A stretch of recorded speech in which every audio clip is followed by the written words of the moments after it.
Sheldrake 5? I think I saw the rest of this collection somewhere.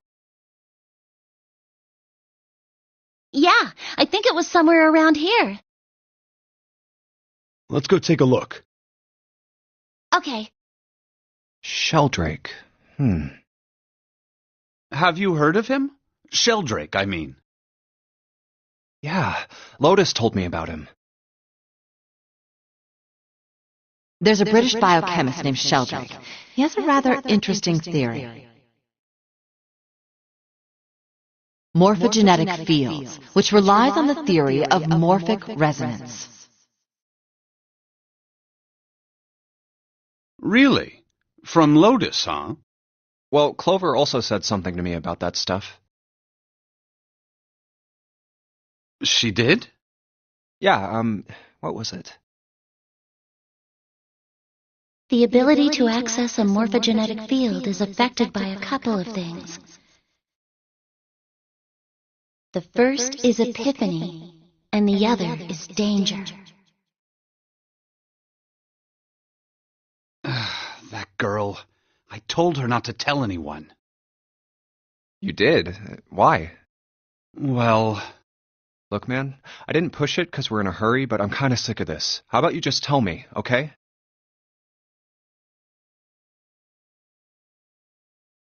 Tell you what? Don't give me that. About the experiment. Ugh. Very well, fine. I'll tell you everything. But not here. Let's move to the top floor.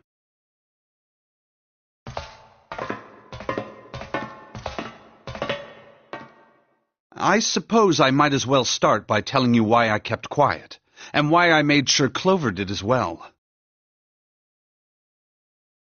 To be honest, the explanation is quite simple. Zero told me not to. I had little choice. He didn't walk up and tell me, of course. He gave me a message engraved on a card. That's a Braille card. It looks just like the one you showed us earlier. So you had 2 cards? No, only one. Huh? What do you mean? I thought that card just had some rules for the Nonary Game on it. Yes, it did. And those were the rules I read you. However, they were not the only thing on the card. There was something I didn't read. Well, perhaps I should say there was something I couldn't read. And that was? Tell no one of the events that took place 9 years ago. Tell, and I activate your sister's detonator. It's a threat on our lives. Oh. Well, what about Clover? Did she get a message from Zero too? I don't believe she did. But doesn't it strike you as strange that Zero would shut my mouth, but not hers? Yeah. To be on the safe side, however, I told her it was best not to tell anyone. Still, apparently she told you. That girl. What's wrong with her telling me? I figured some stuff out with the things she told me. I mean, it looks like the whole activate her detonator thing was just a bluff. She's prancing around downstairs happy as a clam now that you're back. That's very true. I've decided I can trust you. I've decided to tell you the truth. The chance that Santa is Zero is very high. I feel I can assume Santa doesn't have the time to observe us at the moment. And at any rate, even if he were, I very much doubt he would kill us. Why? Clover told me about the 4-leaf clover, about the words. If he knew about that, then he was in my group during the first experiment.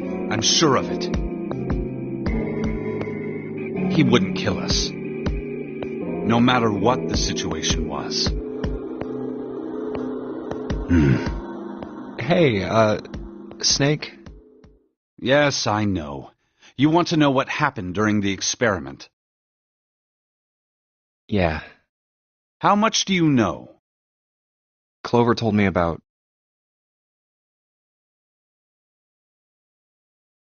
I see. The morphogenetic field in the experiments 9 years prior.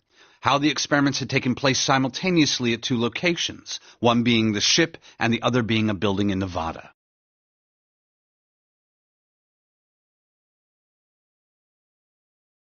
And the girl that died during the experiment. She told you all that, did she? At any rate, I now know how much you've learned. All that remains for us to determine is who did this and why, right? Yes. Can you tell me what happened? Yes. The people who organized the initial experiment were from a company called Cradle Pharmaceuticals. There were 4 of them running the show. Gentaro Hongo, Nagisa Nijisaki, Teruaki Kubota, Kagechika Musashido. Hongo was the CEO of Cradle Pharmaceuticals.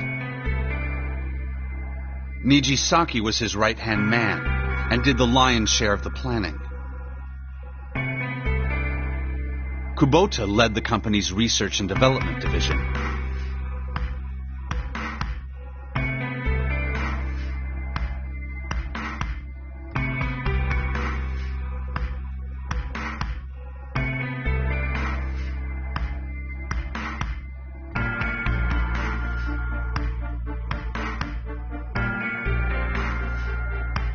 Musashido was their majority stockholder. It was these 4 people who planned the initial experiment. Let me simplify it for you. Hongo designed it, and Nijisaki put it all together. Kubota developed the technology required, and Musashido provided the cash. So it's Hongo, Nijisaki, Kubota, Musashido... Of course, more than 4 people were required to conduct an experiment of this scale.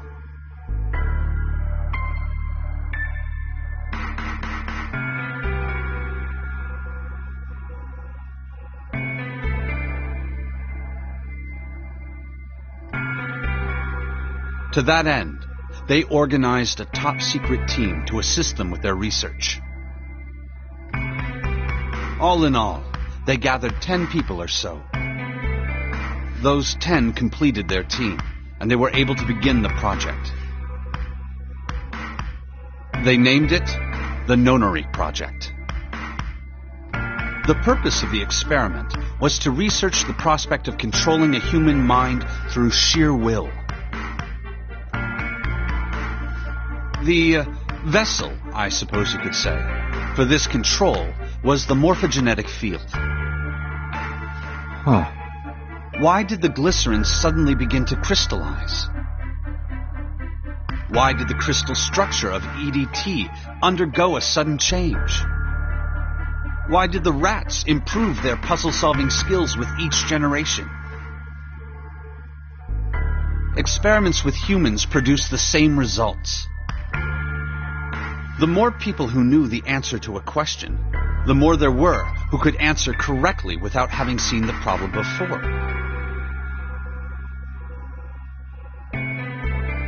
Why is that? How could it happen? The answer is that the shape of the answer has been stored in a field invisible to the naked eye. And through that field, the resonant event transmits information related to that answer. That's essentially the idea behind morphogenetic fields. But that's just a theory. Can't bring yourself to believe it? Yeah. Let's say someone killed another person because the devil told them to do it. Whether the devil exists or not has no relevance to the murder. They believe the devil exists. Whether or not he does is immaterial. So what matters here is that Hongo believed in the morphogenetic field. That's right. But I still don't get it. You said they wanted to figure out how to control people. Right? That is what you were saying. Yes. So how are they going to do that with a morphogenetic field? I'll keep it simple. Let's suppose 10,000 people have solved a certain problem. The chance of you knowing that answer, even if no one has told you, will go up. Let's have another example, shall we? Say 1 million people were to do a handstand right now. Tomorrow, the chances of you doing a handstand would be higher, even if you had heard nothing of this hypothetical mass handstanding. Mankind's thought process and actions are all part of a resonant event. All of the resonant events encoded in the fields are projected onto you. Of course, this assumes you believe in this theory. Do you follow so far? Yeah. Now, if there was a person who had the same effect as those millions of people, what would happen? If that one person were to do a handstand, other people would find themselves wanting to do handstands as well. Can you imagine what a person with powers like that would be able to do? Come on, there's no way. I'm not done. Imagine another scenario. Imagine another person. This is an ordinary person. Let's say he does a handstand. What if there was someone who could grab the resonant event he created by doing that and use it to make other people do handstands? What would happen then? A person who has the power to write to the field, and someone who can read from the same. You could think of them as the writer and the reader, or the transmitter and the receiver. What would the world be like if there were people with abilities like these? So the transmitter's resonant event can be transmitted through the field and sent to the receiver. And then the transmitter can control the receiver however they wish. That's what you're saying, right? Yes. Close enough, at least. Come on, that's just crazy. Well, if you want to prove that, then you'll have to test it first. At least, that was how they thought. That was why they decided to do their experiment. That was how the Nonary project began. By the way, Junpei, have you ever heard of the Ganzfeld experiment? Yeah, that was an experiment in telepathy, right? You place a pair of subjects in separate rooms. Then you show one a picture and ask the other what they see. Interesting. I'm impressed. Yes, that is exactly correct. So, why did you bring up the Ganzfeld experiment? It was used to screen subjects for the Nonary project. The hospital in a remote town was affiliated with Cradle Pharmaceuticals.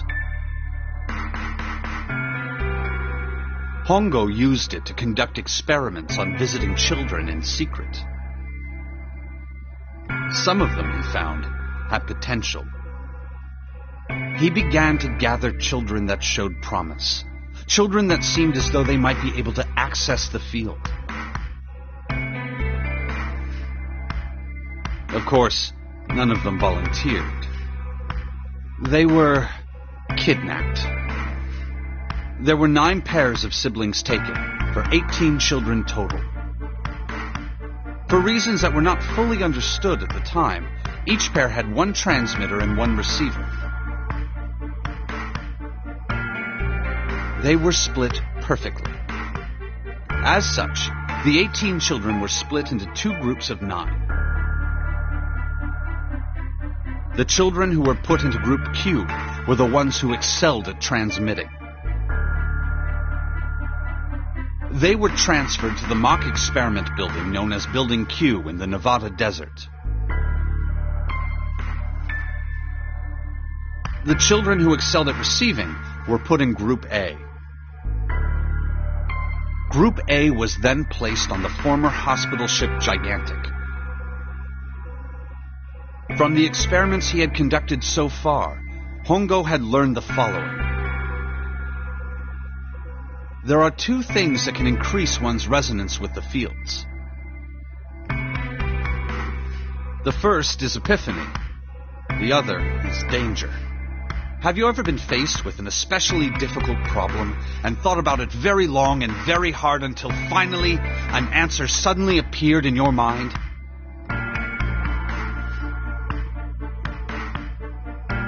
It may seem obvious to say so, but that is what is meant by epiphany.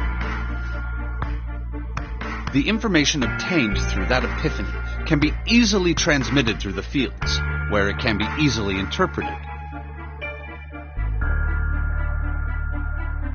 Adding danger to that equation allows for even easier field access. That's where Hongo came in. They set up a number of puzzles across the Gigantic. The participants had to solve each one before they could move to the next room. Of course, he hadn't forgotten to include danger. He had detonated a bomb on the hull of the Gigantic. The children in Group A were forced to play the Nonary Game as the ship sunk. By forcing the children into a life-or-death situation, Hongo hoped to increase the likelihood of their tapping into the fields. The children from Group Q, on the other hand, were confined to the mock experiment building, Building Q. Building Q duplicated the interior and puzzles of the Gigantic exactly. Every detail was exactly the same. Hongo explained the situation to the children in Group Q. Solve the puzzles you find throughout the rooms.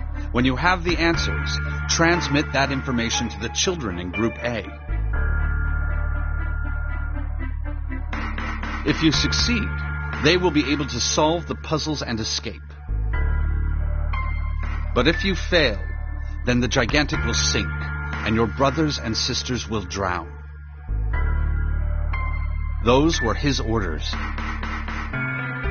Do you know why the astronauts of Apollo 13 were able to return to Earth safely? It was because NASA had access to a replica of the Apollo 13 capsule. All of the equipment, the instruments, everything. All of it identical. Everything was just like the real Apollo 13. NASA was able to replicate the situation the astronauts found themselves in. By putting themselves in the same situation, they attempted to solve the problems the astronauts were dealing with. Once they found solutions, they reported their findings to the men aboard the actual capsule. That was how they were able to return safely. It was the same with the Gigantic and Building Q. The children from Group Q had to use the power of epiphany to solve the puzzles they found and transmit what they learned through the fields. The children in Group A, however, They had to access the fields to learn how they might advance to the next stage. That is the simplest explanation I can manage. Huh. Hey, Junpei, Snake! How much longer are you two gonna sit around on those bony asses? Get down here already! He's right. Let's go, shall we? We don't have much time. We need to get out of here, and soon. Hold it. There's one more thing I want to ask you. Are you sure that there were 18 kids? Why? Well, I thought it was only 16. Oh, yes. That was what they said on the news, wasn't it? Yes, I have no doubt that 18 children were abducted and used in Hongo's experiment. After all, you couldn't exactly play a Nonary game with any less, could you? Well, yeah, but are you saying that the news got it wrong? Yes, I am. There were 2 more children. However, they had no relatives that I'm aware of. I imagine no one filed a police report when they went missing. They were brother and sister, like Clover and I. The brother's name was Aoi. The sister's name was... Her name was Akane. That was the girl who died. Akane Kurashiki died 9 years ago? Then, who is June? No. It's impossible. It can't be true. Akane isn't that uncommon of a name. If Snake had known her last name, that's a different matter entirely. So they share a name. A lot of other people do too. It doesn't mean anything. It was someone else. Of course it was. It has to be. Is something wrong, Junpei? Your breathing sounds strange. Oh, no, it's nothing. I'm fine. Let's get back down there, all right?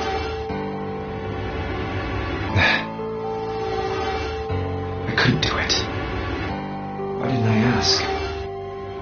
What's her last name? I just couldn't get the words to come out.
All right, this is the next.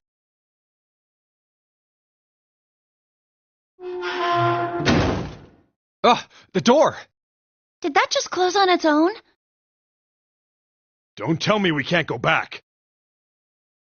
I don't know. Let's see. Damn it. It looks like it locks automatically. Is there any other way out? Well, there's another door over on the right. There's a card reader next to it. It's got a red light on it, though, so I'm pretty sure it's locked, too. But there is a card reader, right? Yeah. Then perhaps if we find a key card, we could open the door and leave? Well, yeah, that might work, but... Hey! Wait a minute! Are you saying we're gonna have to search through this room for one little card? Oh, man.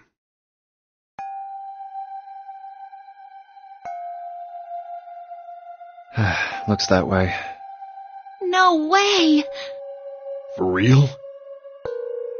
Well, we can sit down and wait to die, if that's what you prefer. I rather doubt that, however, so it would be wise to start looking. We haven't much time. Let's find that key card. Oh, and the Neptune key as well. We won't be able to get through the hallway without it.